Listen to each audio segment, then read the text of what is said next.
Dans un vieux bâtiment haussmannien de Montmartre, les murs murmuraient comme s'ils avaient une histoire à raconter. Et cette nuit-là, les cris perçants d'une femme retentissaient, se mêlant au bruit des gouttes de pluie qui tambourinaient contre les fenêtres. Émilie, une locataire fraîchement arrivée, se tenait figée dans son couloir sombre, son cœur battant la chamade, alors qu'elle tendait l'oreille pour identifier l'origine de ces sons troublants. Les planchers en bois craquaient sous ses pas hésitants, tandis qu'elle se demandait si elle était seule à entendre cette symphonie lugubre ou si d'autres résidents partageaient son angoisse. La nuit s'étirait comme un serpent prêt à frapper, chaque souffle du vent insufflant un sentiment d'inquiétude palpable. La lumière vacillante de son ampoule ne faisait qu'accentuer l'ombre des coins sombres, rendant l'atmosphère encore plus oppressante. Émilie n'avait jamais cru aux histoires de fantômes ou aux malédictions de vieilles maisons, mais quelque chose dans cette ambiance pesante lui faisait dire que ce qu'elle entendait provenait peut-être d'un lieu bien plus sinistre que sa nouvelle demeure. Les jours suivants, les murmures derrière les murs devenaient de plus en plus fréquents, comme une mélodie lancinante qui s'infiltrait dans le quotidien des résidents du bâtiment. Émilie partageait son inquiétude avec Marc, un jeune artiste au regard fatigué qui vivait à l'étage supérieur.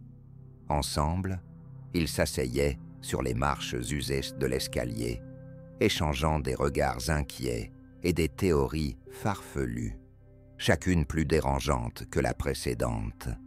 Les autres locataires semblaient indifférents, absorbés par leur propre vie, mais Émilie ne pouvait ignorer le frisson glacé qui lui parcourait l'échine chaque fois qu'elle fermait les yeux pour dormir.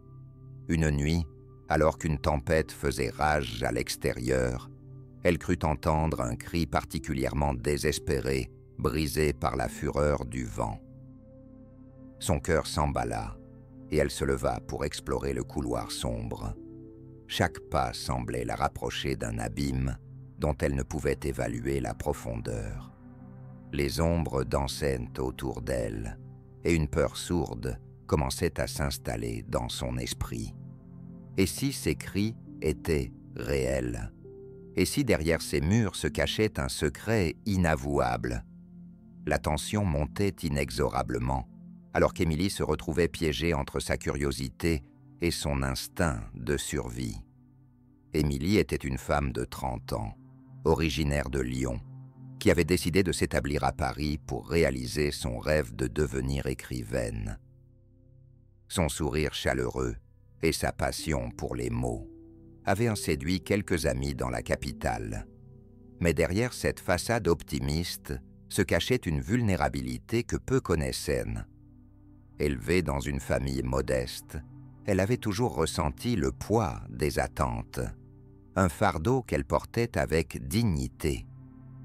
Loin de sa mère, qui l'avait encouragée à poursuivre ses ambitions, Émilie se retrouvait souvent seule dans son petit appartement au dernier étage du bâtiment. Les murs aux couleurs fanées étaient tapissés de notes éparpillées et d'extraits littéraires, mais chaque page blanche inachevée lui rappelait ce qu'elle n'avait pas encore accompli. La solitude s'était peu à peu insinuée dans sa vie, et les cris mystérieux derrière les murs ne faisaient qu'amplifier son sentiment d'isolement. Lorsque Marc s'était approché d'elle, elle avait ressenti un souffle d'air frais dans un monde devenu trop silencieux. Pourtant, cette amitié naissante ne pouvait apaiser complètement l'angoisse qui grandissait en elle à mesure que les voix semblèrent devenir plus pressantes, comme si elle l'appelait personnellement à découvrir un secret enfoui au cœur de ce bâtiment ancien. Les signes d'un danger imminent commençaient à se manifester, glissant comme des ombres dans la vie quotidienne d'Émilie. Les murmures derrière les murs, au départ indistincts et incohérents, prenaient maintenant une forme plus reconnaissable, des mots égarés qui faisaient frissonner son esprit. Elle s'était surprise à noter les heures où les cris résonnaient le plus souvent, à chaque pleine lune, comme si une entité invisible s'éveillait pour réclamer son dû. Une nuit, alors qu'elle se promenait dans le quartier après un café avec Marc, elle aperçut une silhouette fugace derrière une fenêtre du rez-de-chaussée. Ses traits étaient flous, mais l'intensité de ses yeux semblait lui parler d'une douleur indicible. Émilie hésita, une vague de froid la traversant, alors qu'elle réalisait que cette silhouette ne correspondait à aucune des personnes qu'elle connaissait dans l'immeuble. De retour chez elle, elle découvrit une lettre glissée sous sa porte, rédigée avec une écriture tremblante. « Ne cherchez pas au-delà des murs ». Un frisson d'angoisse parcourut son corps.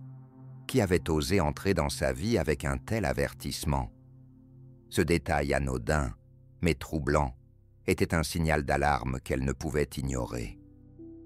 Émilie comprit que quelque chose de sombre se cachait derrière le charme parisien de son immeuble, et que les cris et murmures n'étaient peut-être que le début d'un effroyable secret qui menaçait de la consumer.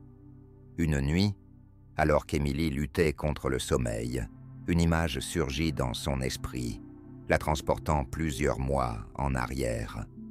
Elle se remémora sa première visite dans le bâtiment, illuminé par un soleil éclatant qui baignait les murs de couleurs chaleureuses.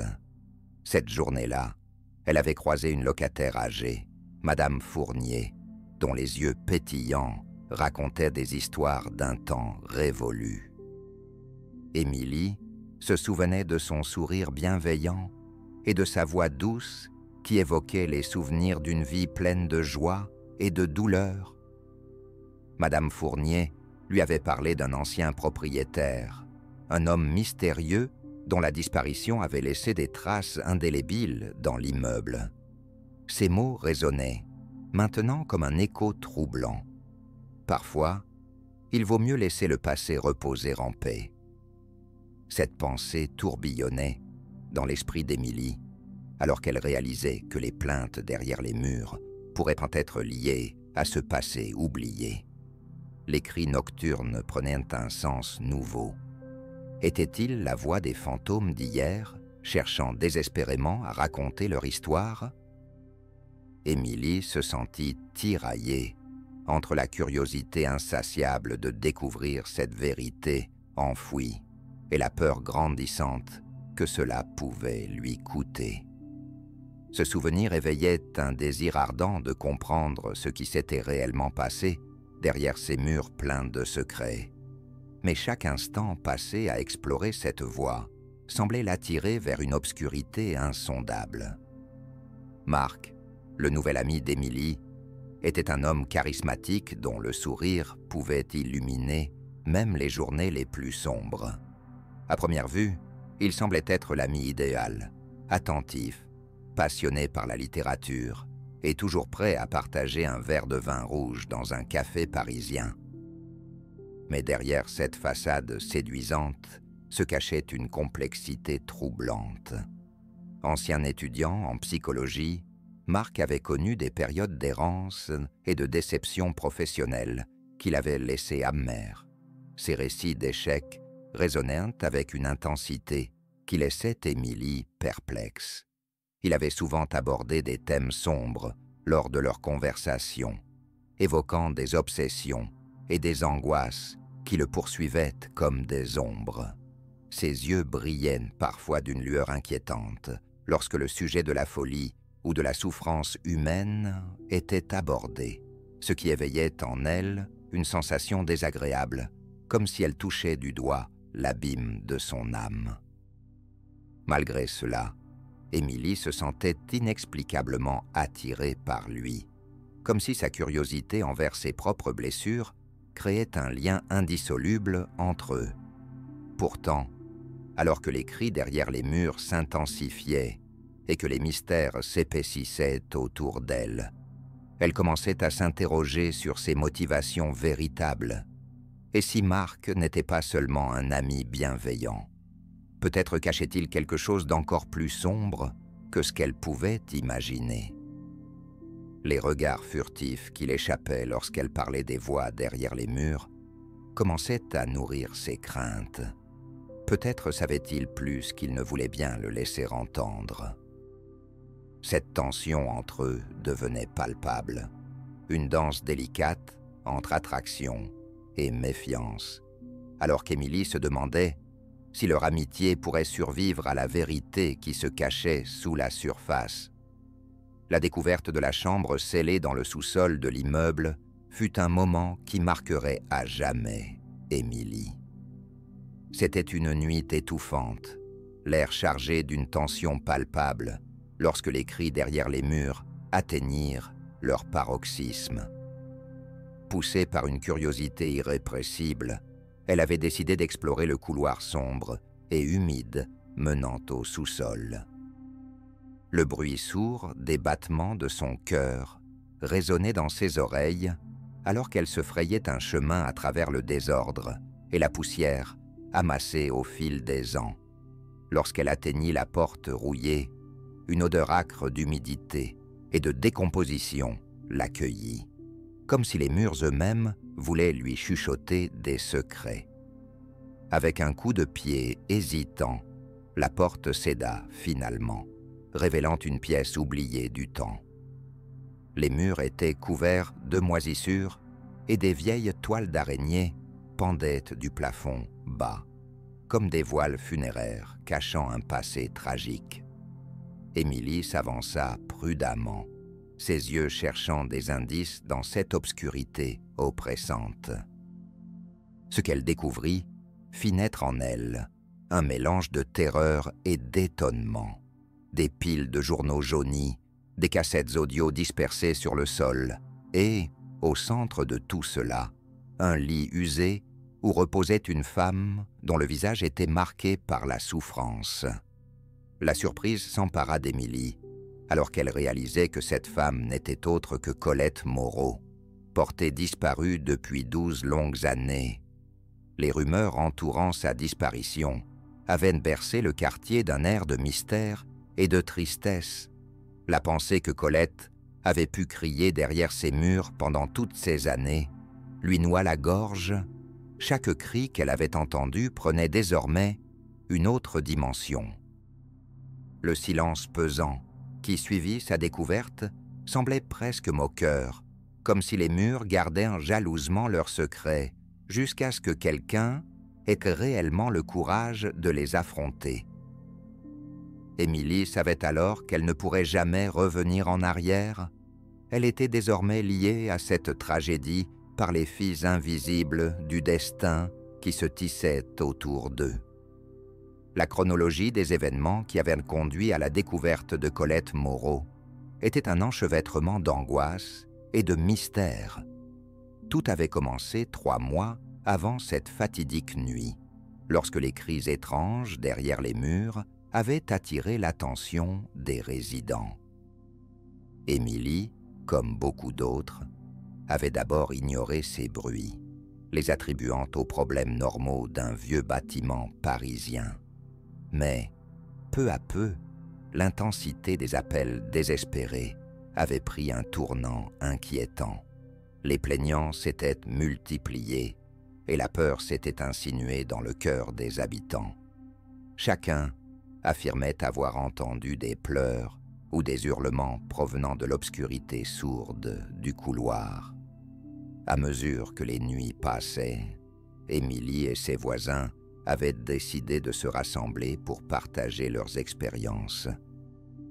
C'était lors de l'une de ces réunions qu'un jeune homme du nom de Julien avait révélé une information troublante. Il avait vu une silhouette furtive près du sous-sol quelques nuits auparavant. Ce détail avait déclenché une onde de choc parmi les locataires. Leurs préoccupations croissantes les avaient poussés à contacter la police, mais celle-ci n'avait pas pris leurs plaintes au sérieux au départ, soupçonnant simplement d'un canular. Cependant, après plusieurs appels insistants et une pétition signée par presque tous les occupants de l'immeuble, une enquête officielle fut ouverte.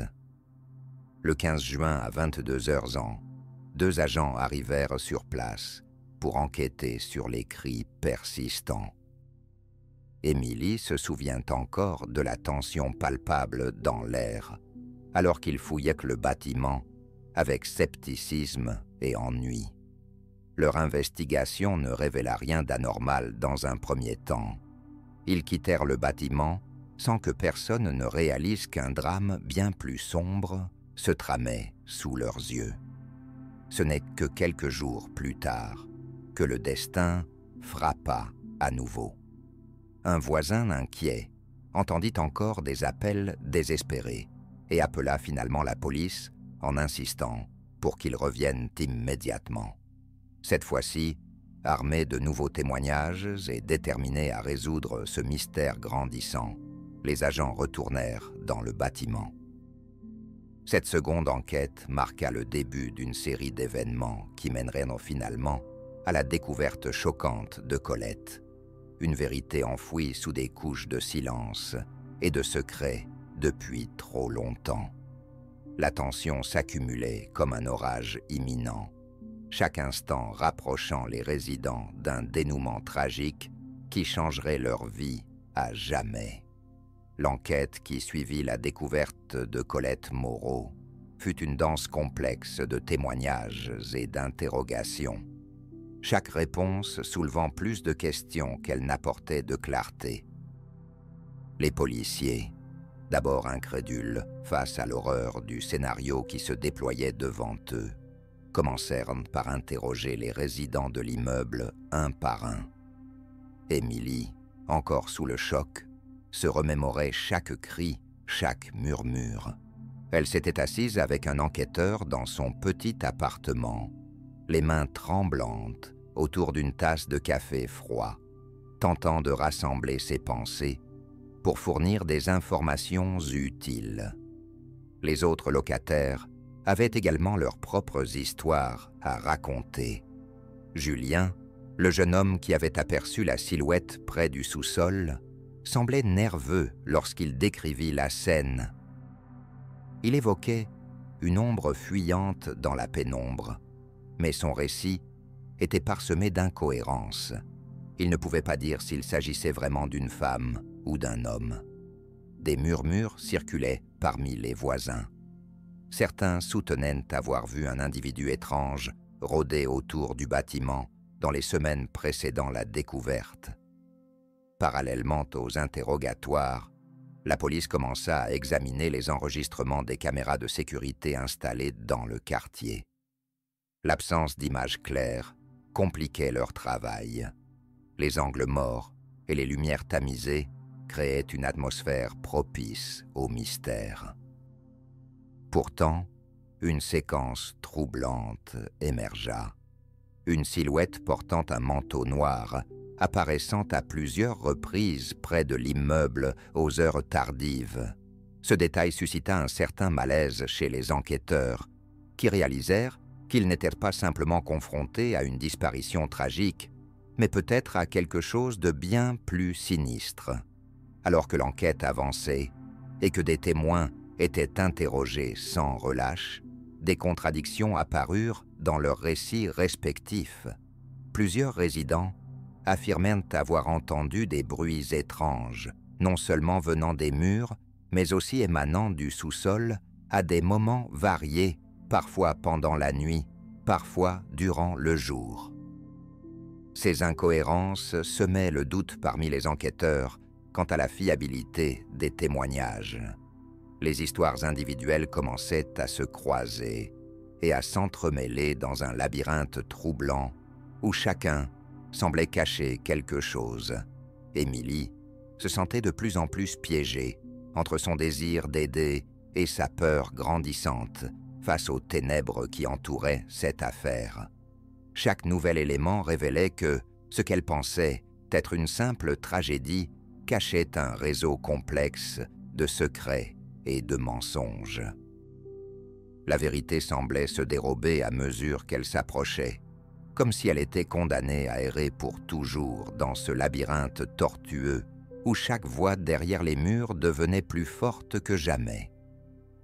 L'angoisse croissante entourant l'affaire de Colette Moreau avait attiré l'attention des médias, mais aussi celle des experts en criminologie et psychologie. Dans ce contexte, le docteur Lucy Barrett, une psychologue criminelle réputée pour son travail sur les cas de disparition, fut appelée à évaluer la dynamique de cette tragédie. Elle s'installa dans une petite salle d'interrogatoire, entourée de notes et d'articles de presse, tandis que les enquêteurs lui exposaient les faits. Le docteur Barret observa attentivement les témoignages des résidents, notant les nuances émotionnelles et les incohérences. Elle souligna que la peur collective ressentie par les habitants ne devait pas être négligée. Elle pouvait créer une atmosphère de méfiance et d'hystérie, rendant difficile toute recherche rationnelle de la vérité. En analysant le profil psychologique des témoins, elle remarqua que certains semblaient plus enclins à embellir leurs histoires pour capter l'attention ou se sentir importants au sein de cette tragédie partagée. Elle pointa également du doigt le rôle de Julien, le jeune homme qui avait vu la silhouette mystérieuse. Selon elle, son besoin désespéré d'être reconnu comme un héros pouvait altérer sa perception des événements. Cela soulevait la question: était-il un témoin fiable ou un individu dont l'imagination avait été nourrie par l'angoisse ambiante? Le docteur Barrett suggéra que les enquêteurs doivent aborder chaque témoignage avec précaution afin de démêler le vrai du faux.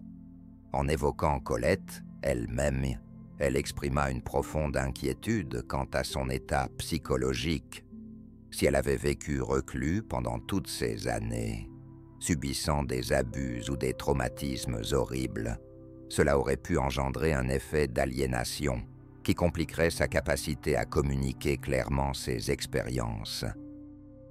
La réintégration dans la société après une telle expérience pourrait être tout aussi traumatisante que sa captivité. Au fur et à mesure que le docteur Barrett poursuivait ses analyses, il devint évident qu'il ne suffisait pas simplement de résoudre le mystère de sa disparition. Il fallait également comprendre les répercussions sur ceux qui avaient été témoins de cet effroi silencieux. Les murs chuchotaient encore des vérités inavouables et des douleurs enfouies, attendant que quelqu'un ait enfin le courage d'en faire émerger la réalité. La recherche de réponses se transforma alors en quête de compréhension, non seulement pour Colette, mais aussi pour ceux qui avaient été touchés par son histoire tragique, créant ainsi un écho résonnant à travers ce bâtiment parisien, vieux comme le temps lui-même.